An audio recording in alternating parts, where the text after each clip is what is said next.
All right, YouTube. North Korea has some people worried. I don't see it as a great worry because they do this anyway constantly, but they fired off some missiles into the ocean. Four of them, actually. Long range missiles, nonetheless. And naturally, it's perturbed the Chinese almost as much at this point as it perturbs the Japanese or the South Koreans when this happens. It's surreal because until a few years ago, the Chinese were the guarantor of North Korea. They bought their minerals, they sold them coal, and so forth. Gave them rice shipments to keep people from starving, and said, oh, we don't care if the North Koreans develop atomic weapons. I think at this point, though, China might be worried that the North Koreans are actually going to obtain modern nuclear technology, which is why they're no longer shielding them, especially since as North Korea's atomic program progresses, it becomes harder and harder for the Chinese to justify defending them in a diplomatic fashion at the UN or anything. To the point at which even their state media now is calling for doing something about the North Korean problem. Meanwhile, the North Korean ambassador to Malaysia got expelled for insulting the Malaysians by claiming that they and the South Koreans had conspired to kill Kim Jong-un's relative there, when in reality, of course, Kim Jong-un had his own relative killed for, I guess, being a Westerner or something like that. But it's entirely possible that war will erupt there over Trump's tenure, by the way. When Obama said, oh yeah, that's the flashpoint you should be looking at, he's not wrong, ultimately. It is probably the most difficult spot in the world. You have a not quite agreed upon delineation of the border between North and South Korea.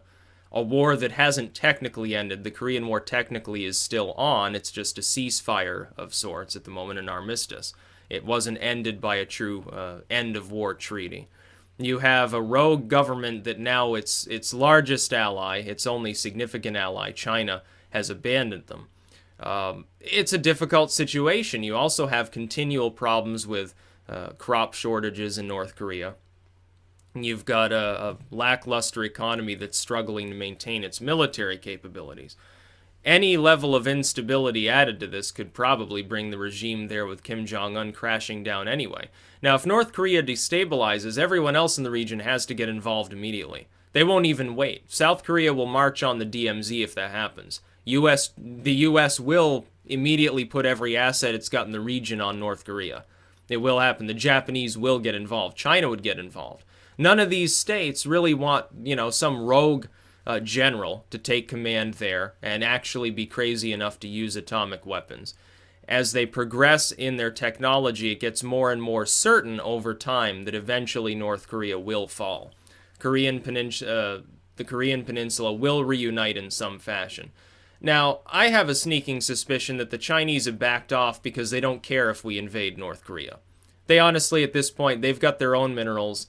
They've got their own colonial acquisitions, really, in Africa. They no longer really need the North Koreans. They've also got the Spratly defenses. They've partnered through BRICS with some of these other states in the region that are far more important to them in an economic fashion, like Pakistan.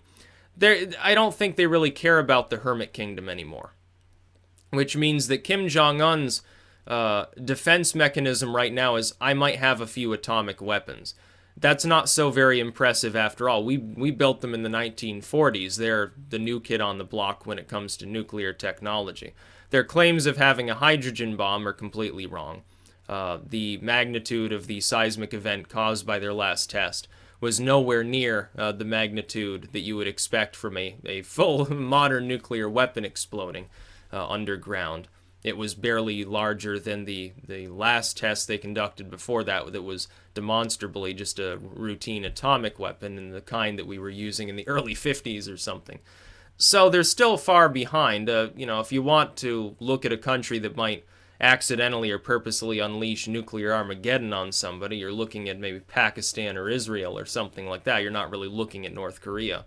Kim Jong-un, if he intended to invade his southern neighbor, would have already done so. Especially in times of stress. I don't think he intends to attack anything offensively. But at some point, either because North Korea destabilizes, the government there is overthrown, even more prolonged famine, some other sort of problem there, or because a mistake is made, it will be necessary to invade and reunite the Korean Peninsula. The South Koreans aren't going to take that initiative because I don't think they really want to deal with the problem on their own. They don't want to take initiative, expend their blood and manpower, reunite the peninsula, have to rebuild half of it because it'll be bombed out and it's already underdeveloped anyway. They don't really want to do that. Absorb a bunch of new citizens who are likely to vote for weird political movements within what would become United Korea. They don't want to do it. The Japanese don't really want to get involved. They're remilitarizing. They've scrapped their pacifism. But are they going to lead the charge? No, probably not. It'll probably end up being the U.S., and it could very well happen in the next few years. Trump has echoed an anti-war line.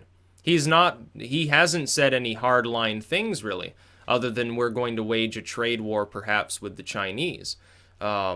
He hasn't indicated so far a readiness to offensively attack anyone, which sets him apart from most Republicans, I suppose. But that being said, it might become necessary.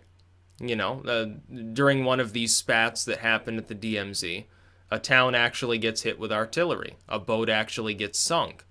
North Korean infiltrators are caught in South Korea or Japan or something like that. If that happens, it might be a cause for war. And with China backing off, no longer guaranteeing their sovereignty, all that's left is, hey, North Korea has some rudimentary atomic weapons, but we could probably destroy those atomic weapons simply by leveling their air power, and we have the capability of doing that. A few carrier groups from the U.S. would have enough air power to quickly overrun all of their air defenses. And if that happens, they have no way to deliver an atomic weapon. They don't have the ability to use it. These are primitive weapons. They have to be dropped from a plane. They're not put on missiles. As far as their missile platforms, you can target them too. It would be up to the South Koreans, the Japanese, and anyone else who gets involved to target all of the artillery and tanks on the southern border who very quickly would open fire. The U.S. alone can easily handle the air power of North Korea. It wouldn't even be difficult. But it would require multiple nations to focus on multiple things. If the Chinese get involved, look for the Chinese to declare that because one Chinese businessman is sort of a migrant in North Korea managing a factory somewhere in the northern part of their country, that they have a right to annex the entire province or something like that. That's probably what China would do. China would openly negotiate with us. Yeah, you can attack the North Koreans, but we want this province up north. There are 2 Chinese people living there, so it's ours now. They'd probably do that. And you know what Uncle Sam would say? Go fucking ahead. It's not like it can be any worse off than under the North Korean leadership. When they fire off missiles, it's usually just to test the reactions of the West. They don't care about you condemning them, obviously. They don't actually worry about being offensively striked. What I think could happen, though, is we might engage in cyber warfare with them. We might engage in trying to destroy their centrifuges or whatever the hell they have set up. We could do something like that. That would technically be an act of war, as Hillary herself, in an astonishing moment of clarity, actually declared it would be if someone did that to us for a military purpose. It would be an act of war, I suppose, but then again, North Korea doesn't have true offensive capabilities. They don't really, even if they mobilize the whole population, give them small arms. Who's to say that some of those units aren't going to immediately go rogue and start shooting at their own military in a liberation struggle? You could have an amusing moment where North Korea gets mad enough to actually attack somebody, mobilizes its manpower, and then devolves into chaos or something like that. I don't think it happened.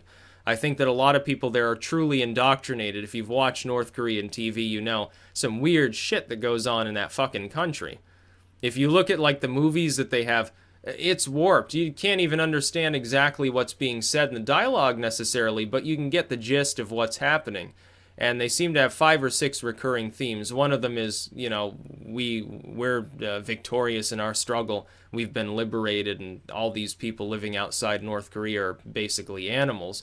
Another one is, I disobeyed orders, but it was for a greater cause. I disobeyed the local commander in order to follow the teachings of Kim Jong-il, and so actually I did a good thing. And he is ashamed and reprimanded, and I am elevated and considered heroic or something like that. Another one seems to be dating, honestly.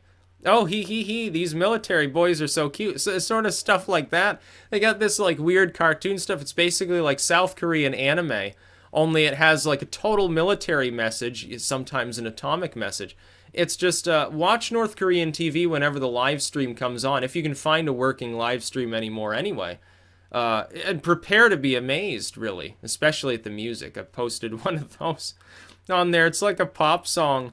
Again, I'm not even exactly sure what it's supposedly about, but it's very strange indeed. So North Korea is trying to perturb people, but, I mean, who fucking cares? They've been doing this for decades anyway. Now that China's backed off, they're not so much of a threat anymore. Not that, by the way, if we had invaded North Korea 10 years ago, I don't think the Chinese would have attacked us back. I don't think they'd be stupid enough to start World War III over a useless vassal state feeding them minerals. But at the same time, would they annex, probably a northern swath of North Korea? Oh, yeah, of course, especially if it has mineral wealth. Any mineral stockpiles, yeah, those would be Chinese microstates in an otherwise unified North Korean peninsula. That's what they'd devolve into. It'd be an interesting struggle. It'd be a bit like watching one of those like fantasy scenarios where a bunch of medieval knights go up against some U.S. Marines or something. Sort of like a Connecticut Yankee in King Arthur's court towards the end there, where they're using the machine gun and the electric fence to kill all the approaching soldiers and stuff. It'd be a little bit like that. I mean, they're fighting with 50s era technology. And some of the stuff they get stockpiled to give to people if they ever muster their full manpower, it's stuff from like First, Second World War. Not exactly modern tech. That's about all. Peace out.